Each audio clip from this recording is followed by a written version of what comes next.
Hello, ഇന്ന് ഞാൻ കൊതി പിടിച്ചൊരു സാധനം ഉണ്ടാക്കാം കേട്ടോ. ഇത് വേറെ ഒന്നുമല്ല, നമ്മുടെ ഇടിയപ്പം ഉണ്ടാക്കുന്ന ആ ബാറ്ററി ഇല്ലേ, അത് ജസ്റ്റ് പാലിലിട്ട് വേവിച്ചെടുക്കുക കേട്ടോ. ഇതാണ് ഐറ്റം. ഇതിൻ്റെ പേരറിയാവുന്നവർ ജസ്റ്റ് ഒന്ന് കമൻറ്റ് ചെയ്യാം. അപ്പോൾ ചായ കൂടി കഴിഞ്ഞിട്ട് ഞാനൊരു സിനിമയൊക്കെ കണ്ടു. അത് കഴിഞ്ഞ് ഞാൻ പുറത്തോട്ട് ഇറങ്ങി കുറച്ച് ചെടി നനയ്ക്കാനുണ്ടായിരുന്നു. അങ്ങനെ വെള്ളം എടുത്ത് ചെടി നനച്ചുകൊണ്ടിരുന്നപ്പോഴാണ് ഞാൻ ഓർത്തത്, ആൾ വന്നു കഴിയുമ്പോഴത്തേനും പുറത്ത് പോകണോ അല്ലേ. അങ്ങനെ ഞാൻ വേഗം പോയി റെഡിയായി.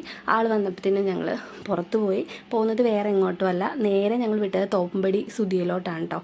അവിടെ ചെന്ന് കയറിയപ്പോൾ തന്നെ കുറേ ഡ്രസ്സ് ഇട്ടിട്ടുണ്ടായിരുന്നു. കൺഫ്യൂഷനായിരുന്നു ഏതെടുക്കണമെന്ന്. പക്ഷേ ഒന്നും എടുത്തില്ല, നേരെ പോയത് ജെൻസിൻ്റെ സെക്ഷനിലോട്ടായിരുന്നു. അവിടെ കുറച്ച് ഷർട്ട് നോക്കി. ഈ ഷർട്ട് എനിക്ക് ഭയങ്കര ഇഷ്ടപ്പെട്ടു. പക്ഷേ എന്നാലും ആ ഷർട്ടും ഞങ്ങൾ എടുത്തില്ല, വേറൊരു ഷർട്ടാണ് കേട്ടോ എടുത്തത്. അത് കഴിഞ്ഞ് ജസ്റ്റ് ഒന്ന് ചുറ്റിക്കറങ്ങി വന്നപ്പോഴാണ് ലേഡീസിൻ്റെ കോസ്മെറ്റിക് ഐറ്റംസ് കണ്ടത്. ഇത് കണ്ടപ്പോൾ തന്നെ എല്ലാ കൺട്രോളും പോയി. നേരെ പോയത് ലിപ്സ്റ്റിക് സെക്ഷനിലോട്ടായിരുന്നു.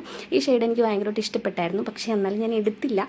നേരെ ഞങ്ങൾ ഇറങ്ങിയത് ഒരു തട്ടുകടയിലോട്ടായിരുന്നു. അവിടെ ചെന്ന് കഴിഞ്ഞ് ഞങ്ങൾ പുട്ടും ചിക്കനും കഴിച്ചു. അപ്പോൾ വീഡിയോ അത്രയുള്ളൂ. ഇഷ്ടപ്പെട്ട ലൈക്ക്